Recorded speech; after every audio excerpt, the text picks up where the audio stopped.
Hello, it is I, Dr. Cinema. I analyze and diagnose movies and explain them to you. Well, I've got through the other two remakes of classic slashers, so let's get right down to it. But I guess I should do a little bit of background.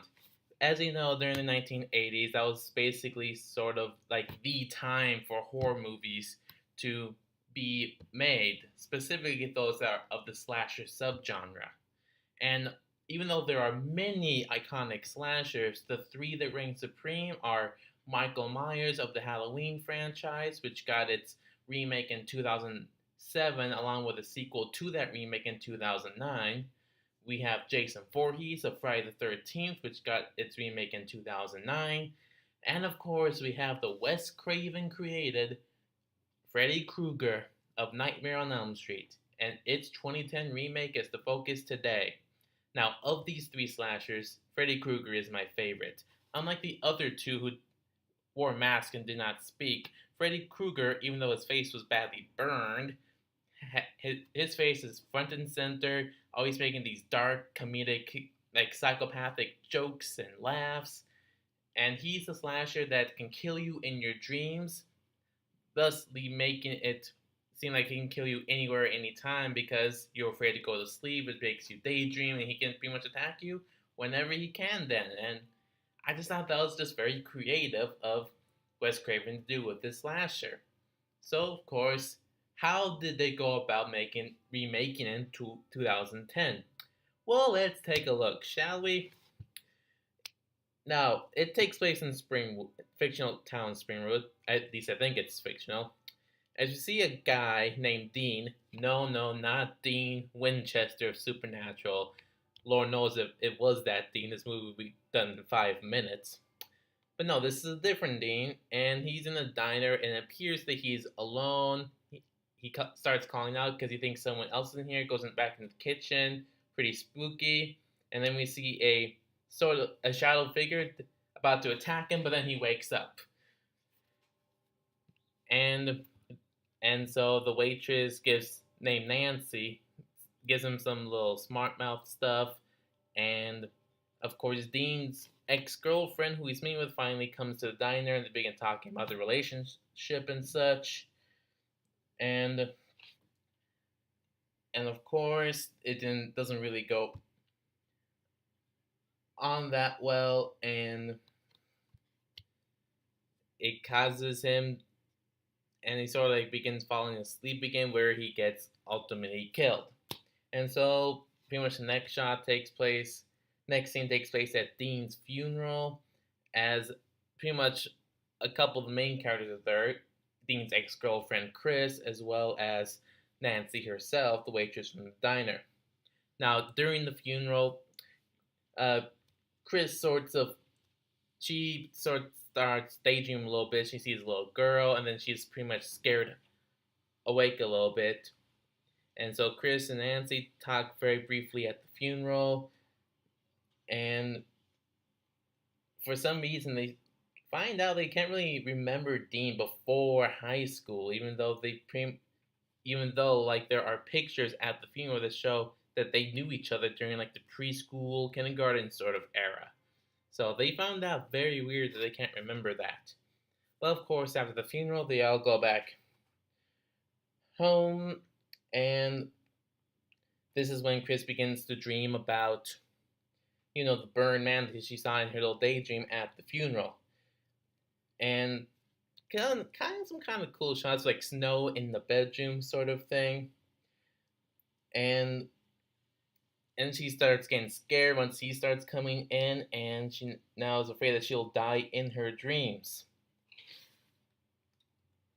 And so she pretty much calls up her ex-boyfriend Jesse.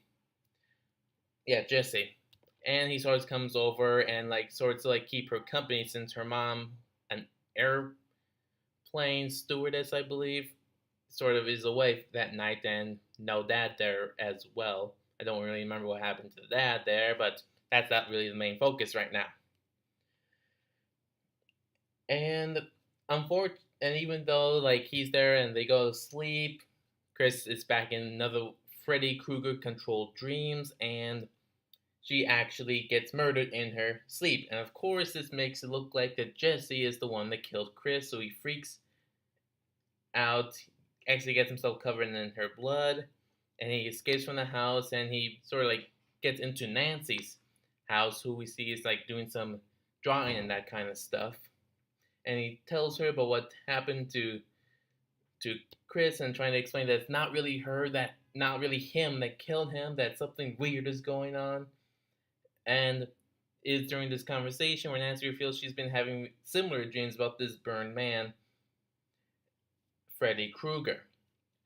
And Jesse sort of leaves with a warning like, don't fall asleep. But as he's trying to escape, he gets apprehended by police authority and is taken to jail. And while he is in jail, he dreams and he's sort of like walking down like the hall thinking he's awake, but then cuts to a big weird boiler room place and meets Freddy Krueger there, who kills him. Now, since Freddy Krueger is pretty much very prominent already, might as well discuss how they approach this Freddy Krueger.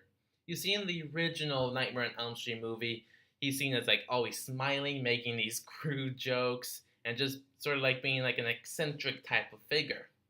However, that's not really the direction they go with this Freddy Krueger.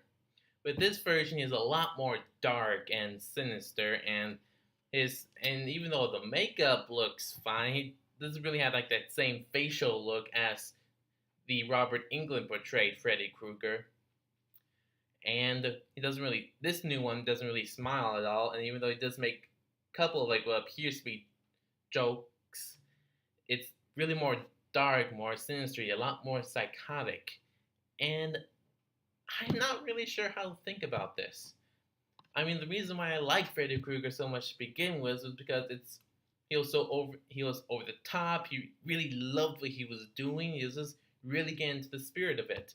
But this one just seems like it darker. It's just as far as like the dream parts go, it seems creative enough, but it just feels like something's missing, even though it's not actually that bad. But let's keep going with the plot of the movie. So Nancy, while her friends are being killed in their dreams, tries doing some research about what the hell's going on. And she begins noticing that some other kids apparently went to the same like preschool like school area as Chris and Dean. That she's figuring out that other students that she's never really met since those days are also being killed in mysterious circumstances as well. In fact, one of her other friends named Quentin. Well, before we get that,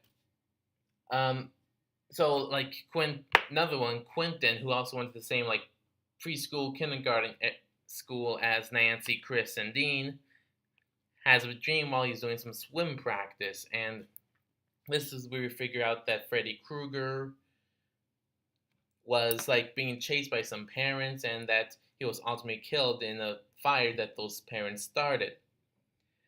And this is when Nancy sort of like confronts her mother about her this preschool era, and Nancy's mother tells her that they were all like kids at this one school while they were very little kids, and that there was a gardener who went by the name of Freddy Krueger, and on the surface he seemed to be very nice, very friendly with those kids there, but it was later turned out that Freddy Krueger was sort of being sort of abusing the children, including Nancy and the rest of the kids. And even though I don't think it's ever explicitly said, I think it's implied that Freddy Krueger, the gardener, was molesting them, even though, again, it was never explicitly said. Now, fun fact, in the original Nightmare on Elm Street, Wes Craven wanted to explicitly make him a child molester, but due to some like kid sexual cases that was going on in the California era, I decided to change that to child killer. Just a fun fact of the original movie. But it's also later explained that it appeared that Nancy was Freddy Krueger's favorite, and that one day when she was a little kid, she came home to her mother telling her about hidden space that Freddy Krueger has in the school and some of the things that he was doing with her there. And again, and here comes another weird change. In the original Nightmare on Elm Street movie, Freddy Krueger was arrested and put on trial, but he was let out because of a technicality in like the arrest warrant or something like that. In this film, he was. It says that he skipped he well Nancy's mother claims that he skipped town before he could be arrested, and that he just sort of disappeared. But of course, Nancy doesn't believe this, and she begins like trying to figure out like all the kids that went to the same school as she did back then, try to figure out some answers for herself. And of course, Quentin helps her. And this is again sort of the part where she figures out that all of those other students have become killed. Sorry, I mentioned that a little bit earlier, but this is the actual part where they discover that. And even though all this is happening, like Quentin convinces himself that, and Quentin sort of becomes accepting the fact that all these nightmares are repressed memories. And this is again I keep mentioning stuff early. This is the part where he dreams and he sees that the parents killed Freddy Krueger as he was running away from them in an abandoned building with fire. And Quentin and Nancy confront Quentin's father, who tells the truth that yes, they murdered Freddy Krueger because they couldn't really find any evidence for Freddy Krueger in these crimes. So a little bit different. Original, it was technicality in the warrant. This one is that they just couldn't really find the evidence for it. So a little bit changed, but still essentially the same thing. And so Quentin becomes pissed off. And actually, in this one, they're convinced that the reason why Freddy Krueger is doing this to these kids is because he was actually an innocent man and that he's getting revenge on the parents by killing the children. It's an interesting change, but not necessarily a bad one, so right now I'm going to go with it. And so of course, they're at the point where even they become like daydreaming during the day, like sporadically dreaming while still awake, and this is when Freddy Krueger begins tormenting and torturing them anytime, anywhere. And it's sort of interesting, sort of like the original film, but again, something's just not quite there. And so they both decide to go to locate the school that they once attend to and try to see if they can like clear Freddy Krueger's name. Of course, if he really is innocent, do you really think he'll just like kill the kids instead of just like telling them, "Hey, I'm innocent. You go do this and this to clear my name"? I mean, why would he just resort to killing kids instantly? Have you ever thought about that? Anyway, they get to the school, and so they sort of explore the school area a little bit.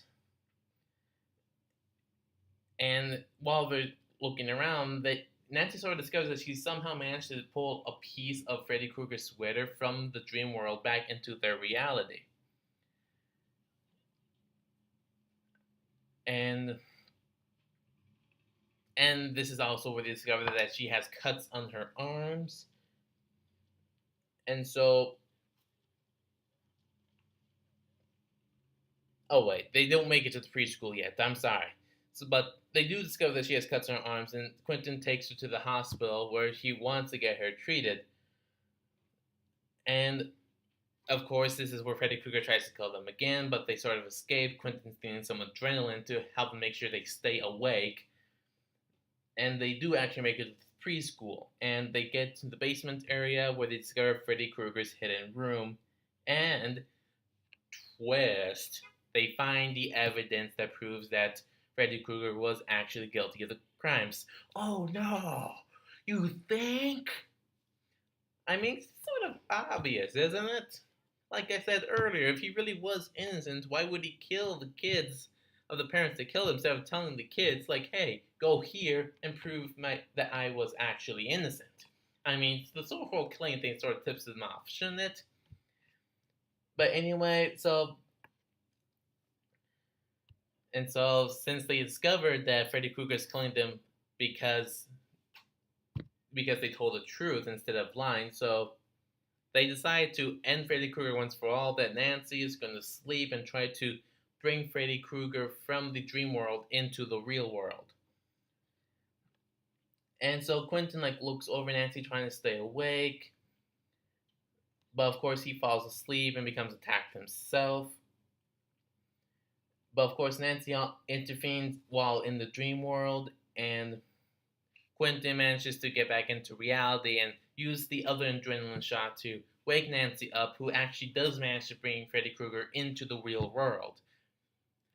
Now, that's actually an interesting ploy because in the original film, the Nancy of that film just laid some booby traps in the real world, so when she went to sleep, she could use those said traps in the dream world to try to take down Freddy Krueger. But they don't actually use the trick of bringing Freddy into the real world until I think it's Freddy vs. Jason in 2003, although they might have tried that in Freddy's Dead, The Final Nightmare. But either way, I love how they go to this immediately. Just smart thinking, you know? And of course, after a struggle, Nancy uses Freddy Krueger's clawed hand to attack his throat and sets the room on fire with him in it. And so Nancy and Quentin leave and they return home, and Nancy, well, not home, they go to the hospital, and Nancy and her mother return home from the hospital. But of course, surprise, surprise, Freddy Krueger is there, and then he breaks through the dream world mirror sort of thing, and it ends with Nancy screaming and the titles show up. And that's the 2010 remake of Nightmare on Elm Street. How is it? It's difficult to say. On the one hand, it is very different from how the original film approached these characters and this premise. And while it is very different, it isn't necessarily the same over-the-top, eccentric spirit of the original film, it still has an interesting take of its own. And I don't want to really say it's bad, but I'm not quite sure if it's good either. So I guess with this one, it's really more subjective based on what you think. So I guess this is weird because I said the Halloween remake was bad. The Friday the 13th remake was decent, and this one sort of depends on your point of view. But like I said before, when it comes to the original slasher films, Freddy Krueger is my man.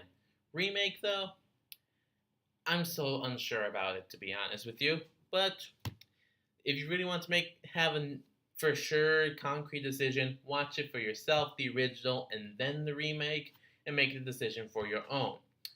So, Dr. Cinema, like, comment, subscribe, share. See you next time.